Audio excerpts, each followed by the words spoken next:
ప్రతిరోజు ఒక ఉసిరికాయనైనా ఏదో ఒక రకంగా మన ఆహారంలో తీసుకోవడం వల్ల ఆరోగ్యం బాగా మెరుగుపడుతుందండి. అంతేకాకుండా మన జుట్టు ఎదుగుదలకి కూడా బాగా ఉపయోగపడుతుంది. మన పెరటిలో చెట్టుకి కాసిన కాయలైనా సరేనండి, నీటిలో వేసి శుభ్రంగా కడిగేసి తడి లేకుండగా ఒక్కొక్క కాయని పొడిగుడ్డుతో ఇలా తుడుచుకొని పక్కన పెట్టుకోవాలి. ఇలా పొడిగుడ్డుతో తుడిచిపెట్టుకున్న ఉసిరికాయల్ని ఒక్కొక్క కాయకి కూడా ఫోర్క్‌తో ఇలాగా హోల్స్ పెట్టుకోవాలండి. మీకు ఫోర్క్‌తో కుదరదు అనుకునేవాళ్ళు చాకుతో అయినా సరే 4 పక్కల ఘాట్లు పెట్టుకోవచ్చు. ఇలా ఉసిరికాయ చుట్టూ ఘాట్లు పెట్టుకోవడం వల్ల బాగా త్వరగా ఊరుతాయండి. ఇలా ఘాట్లు పెట్టుకున్న ఉసిరికాయలన్నింటినీ ఒక గాజు సీసాలో లేదా ప్లాస్టిక్ డబ్బాలో వేసుకోవాలి.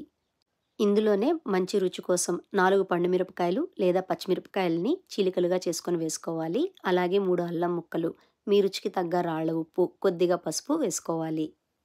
ఇప్పుడు ఉసిరికాయలన్నీ మునిగేంత వరకు కాచి చల్లార్చిన నీళ్లను పోసుకోవాలండి. నేనైతే కొంచెం గోరువెచ్చగా ఉన్నప్పుడే పోస్తున్నాను.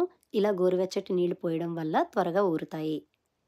అలాగే అరచెక్క నిమ్మరసం కూడా పిండుకొని అంతా బాగా కలిసేలాగా ఒకసారి గరిటెతో కలిపేసుకొని మూత పెట్టి 4, 5 రోజులు ఊరనివ్వాలి. ప్రతిరోజు కూడా మూత తీసి గరిటెతో పైనుండి కిందకి ఉసిరికాయల్ని, మిరపకాయల్ని కలుపుకోవాలండి. ఇలా 4, 5 రోజులు ఊరిన తర్వాత ఫ్రిడ్జ్‌లో స్టోర్ చేసి పెట్టుకొని రోజుకో ఉసిరికాయ తింటే చాలా బావుంటాయి. అందరికీ ఊరపెట్టిన ఉసిరికాయలు తినడం నచ్చకపోవచ్చు కదండీ! అలాంటి వాళ్ళు ఉసిరికాయ ముక్కల్ని ఇలా సన్నగా కోసుకొని పైనుండి మిరియాల పొడి, కొద్దిగా తేనె వేసుకొని అంతా బాగా కలిసేలాగా కలుపుకొని మూత పెట్టి రాత్రంతా నానబెట్టుకోవాలి.